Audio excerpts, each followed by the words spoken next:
به نام خداوند بخشنده مهربان. خطاب برای آنهایی که سحر نمیخیزند. خطاب برای آنهایی که میگن که من گرسنه نمیمونم، میشاید که به سحری هم روزه دارم. سحر خوردن یعنی که یک سنت است. با اونا میگیم که عزیزان، یعنی که وقتی اسلام یک چیز رو شرع کرد، وقتی اسلام برای یک دستور داد، چی دستوری مستحبی باشد چی دستوری واجبی باشد، یه حکمت در اون نهفته هست.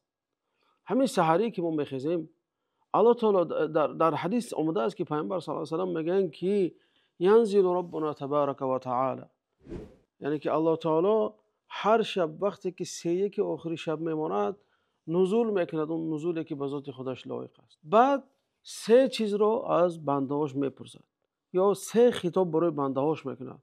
الله تعالی میگه که من یدعونی فاستجیب له، کی دعا میکند تو دعایش رو بپذیرم و قبول کنم، اجابت کنم.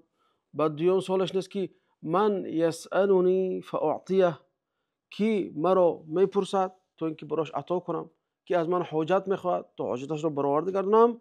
و من یستغفر لی فاغفر له، و کی از من استغفار میپرسد طلب مغفرت میکند تو اینکه او رو مغفرت کنم.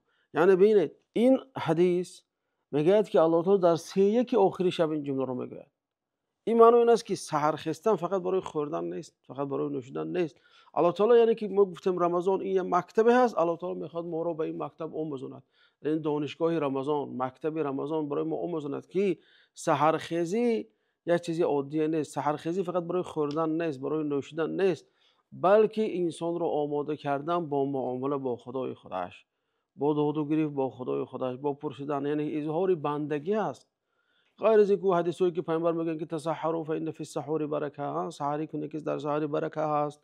یعنی که وقتی اجابت دعا هست، وقتی که نزول الله تعالی میشود به آسمان دنیا و الله تعالی این 3 چیز را برای بندهاش پیشکش میکنه. یعنی تو آیا میخواهی که از همین 3 چیز محروم شوی؟